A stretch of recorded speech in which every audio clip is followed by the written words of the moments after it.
Tọ́ èèyàn mi nílé bó o ní ṣàlàáfíà ni àlàáfíà lèmi wà mo dẹ̀ lérò pé àlàáfíà òun náà ni ẹ̀yin náà wà lórí ọ̀rọ̀ Taiwo Hassan Ogogo òun náà ni a lot of discussion ló ti ń wáyé táwọn èèyàn ti ń sọ̀rọ̀ lórí ẹ̀ and in this video actually wọ́n explain nǹkan tó ń ṣẹlẹ̀ gangan bẹ́ẹ̀ ni àti of course this video is educative then àwọn ọ̀rọ̀ míì náà jáde tó ń sọ̀rọ̀ nípa pé nǹkan kan ló pa Taiwo Hassan and I don't even understand controversy.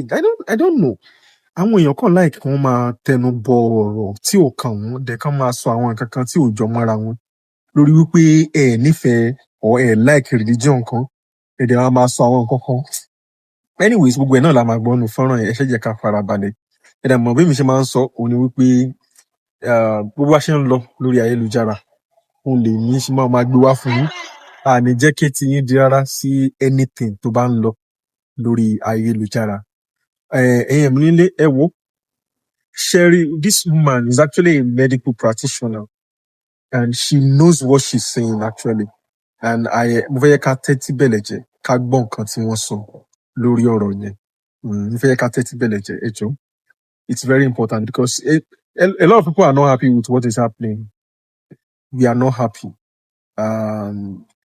Lórí àìsàn tó ṣe wọ́n cancer yẹn people are still hoping that ó ṣe máa like ara wọn máa lè padà. You understand? Pé gbogbo nǹkan tán bọ́n ṣe ké gbàjarè jáde yẹn àwọn medical practitioner tán jáde tán sọ pé àwọn máa help, you know.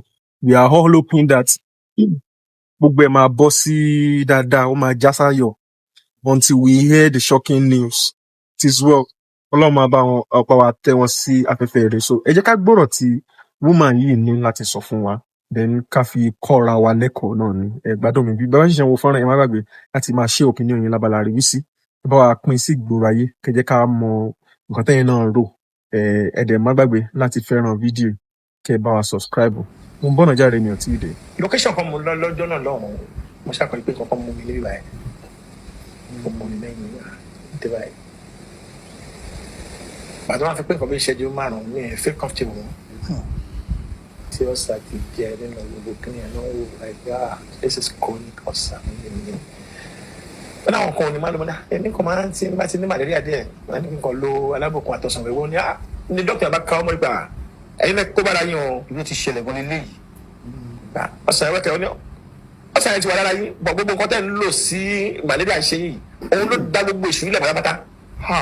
Ẹ̀sà máa ń lò like almost 6-7 years lórí ààrẹ tá à ń sọ yìí. Gbogbo ọ̀rọ̀ wa lónìí orí Ògògó òní yóò máa dálé orí Alhaji Hassan Ogogo òní yóò máa dálé ẹ gbọ́ ohun àti wọ́n sọ yẹn wọ́n ní àwọn ò kí ń mu ọtí from the beginning kìíní yẹn ṣùgbọ́n tó bá ti rẹ àwọn táwọn ní malaria àwọn ò fi alábùkún ọsàn wẹ́rẹ́ àwọn ò mọ̀ yóò sì lọ ṣùgbọ́n ní ọjọ́ yìí wípé àyà bẹ̀rẹ̀ sí ní dùn àwọn títí that is yóò radiate dé gbogbo bí yìí wọ́n ní àwọn wà lórí rẹ̀ fún bí ọdún méje tó jẹ́ pé for good 7 months he was only praying in a sitting down position. A lot of us are doing this tó jẹ́ pé that is misuse of drug.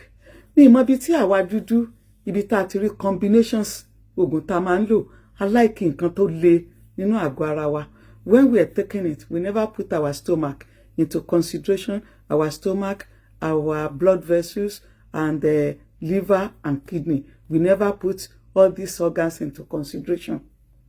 Ẹ jẹ́ ká wo alábùkún fúnra rẹ̀. Alábùkún is non-steroid anti-inflammatory. Àwọn gúrùpù aspirin, diphene, nurofen, ibuprofen. Àwọn gúrùpù yẹn ni. Èyàn ò dẹ̀ gbọ́dọ̀ jẹ, èyàn ò gbọ́dọ̀ lò wọ́n láì jẹ́ kí pé èyàn jẹun tẹ́lẹ̀ kù. Alábùkún contain acetic salicylic acid. Acetic salicylic acid òní wọ́n fi ṣe alábùkún. Tí a bá wá gbé ọsàn wẹ́rẹ́ tá a dà sí how many ọsàn wẹ́rẹ́ òní wọ́n dà sí kó tó lè di pé ó ṣe báyìí ó jẹ́ kó fọ́ọ̀mù in a liquid form kan tó gbé mu. That is excessive citric acid.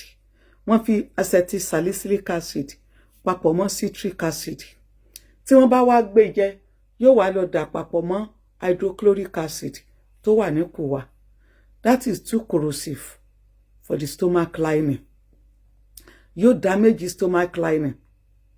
Mucous membrane tó wà nínú stomach lining wa yóò damage ọ̀rá tẹ́rẹ́rẹ́ tó wà ńbẹ̀. Yóò damage. Ó tiẹ̀ lè jẹ́ pé wọn ò ní ulcer tẹ́lẹ̀, kó jẹ́ pé kinní tí wọ́n ń lò yẹn gangan òun ló fún wọn ní stomach ulcer. Kán mọ́ ní ulcer, kó jẹ́ pé kinní tí wọ́n ń lò yẹn gangan òun ló fún wọn ní stomach ulcer. Because that is one of the side effects of non-steroid anti-inflammatory. Ẹ̀yin tẹ́ mọ̀ lo ibuprofen, ẹ jí láàárọ̀ kùtùkùtù, ẹ fi ògógóró lò, ẹ fi just of anything, ẹ fi lò ó. Ní ẹ̀yìn yẹn, kí ló dé tí wọ́n fi wá ń bì? Wọ́n ń bì nítorí tí kinní yẹn ti erode stomach lining wọn. Ó ti jẹ́ kí blood vessels kó wà opened. Ó ní ó fún wọn ní hematemesis. Kéèyàn mọ̀ bì, kéèyàn mọ̀ rí ẹ̀jẹ̀ níbẹ̀.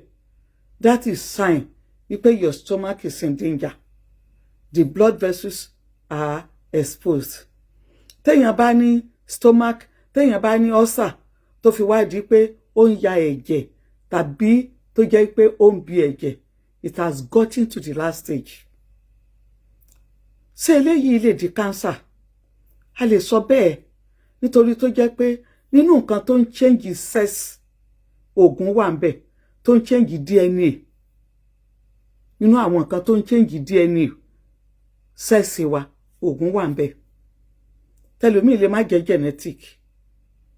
Ó lè jẹ́ pé bóyá àwọn oògùn tá ń lò ó ló change DNA tí body overreact sí. Then it now lead to mutation, multiplication of the DNA of the cells.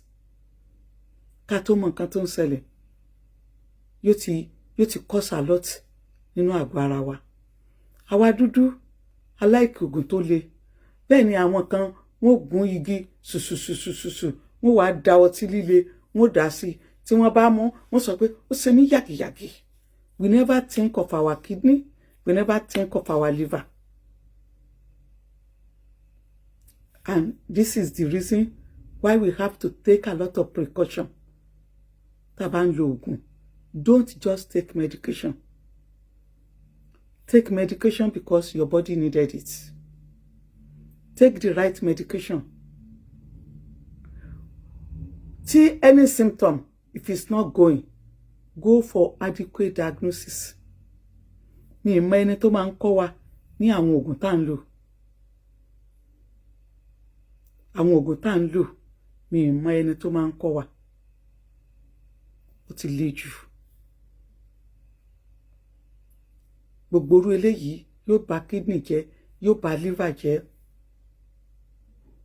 Ẹ jẹ́ káwa náà ṣọ́ra. Mi sọ pé eléyìí ló cause problem mọ́, but it was part of it. Listen very well to the end. Olórí ibu la Allah ò kí ń gbàdúrà olórí ibu làlà, olórí ibu ẹni òfò ẹni àṣìtánù làlà. Ìjẹta àwọn àáfàá pé bíríkótó wọn jókòó, wọn náà wọn gbàdúrà fún Ògògó tẹ́ ń gbàdúrà fún, ó ti padà kú o. Tẹ́ bẹ̀rẹ̀ sí ń pè Allah, tẹ́ bẹ̀rẹ̀ sí ń ka àwọn nǹkan, àwọn èpè tí ò yẹ kẹ́ ẹ máa kà sí tí ọmọlúàbí. A dẹ̀ ń sọ fáwọn èèyàn pé Allah ò kì í ṣe Ọlọ́run, kò gbọ́ èdè kankan ju kéwú lọ, kò gbọ́ èdè kankan ju èdè àràbù lọ. Tẹ́ jókòó tẹ́ bẹ̀rẹ̀ sí ní ka ìkàkùkà. Ṣé ẹ ti rí ń sìn báyìí? Bóyá ìkàkùkà tẹ́ ẹ kà gan ló bọ̀ help ẹ̀ láti tètè kú. Ṣó ti yé yín? Ẹ kú iṣẹ́, ẹ múra sí. Àwọn ọmọ yín náà á jẹ ìyànú inú ìyà yẹn. Allah òkè. Mo mọ̀ wípé bó ṣe gbọ́ voice yẹn, wàá sọ pé ẹni yìí ti gbẹ̀sẹ̀. N ò gbẹ̀sẹ̀ o. It's not a sin. The only thing tó kàn show ni wípé lack of exposure, unable to do deep thinking, and not allow the brain to be liberated. Àwa la ní ìgbàgbọ́ tó pọ̀ nínú àdúrà. Stage tí Ògògó wà nígbà tí wọ́n announce síta, àdúrà ò lè ṣe mọ́. because God will not give his job to anybody to do. Ọlọ́run ò ní inflate sickness ailment àìsàn síyàn kó wá fi fún ẹnìkan ní glory. No, that is not the way God operates. Ṣùgbọ́n ní ibi tí wọ́n ti bí wa, we so much believe in prayer. Prayer yẹn kò work fún Ogogo ní ìgbà yẹn, but it work for the family that time tí wọ́n ń ṣe. Do you know what prayer is? It's a psychology. It's a psychological way of giving hope, belief that I've spoken with someone and is going to answer me. Ní àsìkò tí wọ́n ń ṣe àdúrà fún Ogogo, there's going to be stress relief for everybody in that family, including the children, the colleague, the neighbor, even the nurses. Wípé at least wọ́n sọ̀rọ̀ sẹ́nìkan. Prayer is like a diversional therapy. You divert your mind away from your major problem and you're saying something, incantation, you're saying something. So you will now concentrate on that incantation, which is going to lead to relief of stress in your body. Relief of stress in your body. The adrenaline in your body will be decreased and there's going to be the blood vessel will be well dilated. Ní èyí tó jẹ́ pé yóò jẹ́ kí more blood, more oxygen kó wà well supply to different type of the body, and palpitation is going to be reduced, and as a result of this, little serotonin will be increased in your body, which is going to relieve that depression in their body. That is the importance of that prayer tí wọ́n ṣe ní ọ̀dọ̀ ibi tí Ogogo wà. Wọ́n ní Allah kò kí ń gbàdúrà. Àwa la believe wípé everything has to be through prayer. Stage tí kíní wà yẹn is not for, the prayer wasn't for him, it was for the family.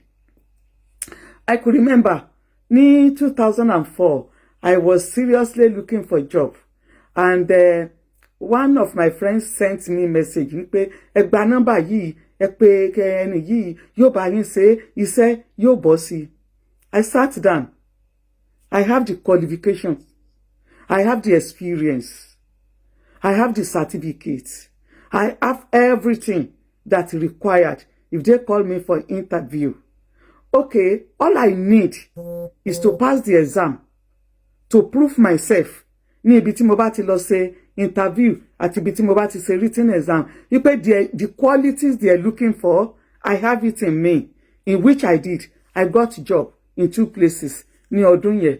Okay, ká gbà wípé kí n gba nọ́mbà yẹn, maybe títí di àsìkò tí mo fi retire, ó ní ẹnìyẹn yóò mọ̀ sọ́ká, èmi ni mo bá ṣe.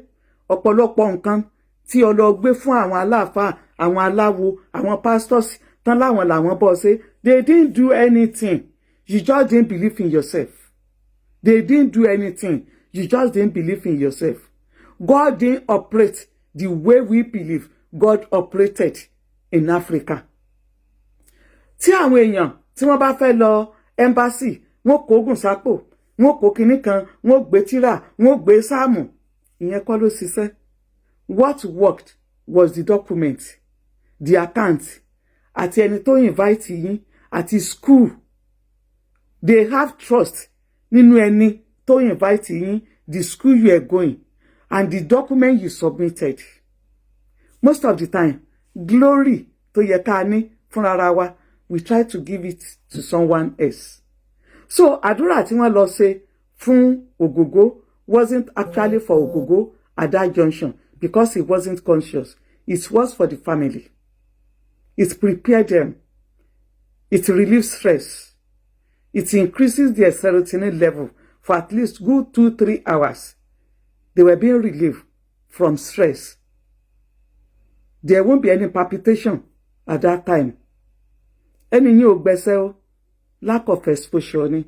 The problem we have in Nigeria, we incarcerated our brain.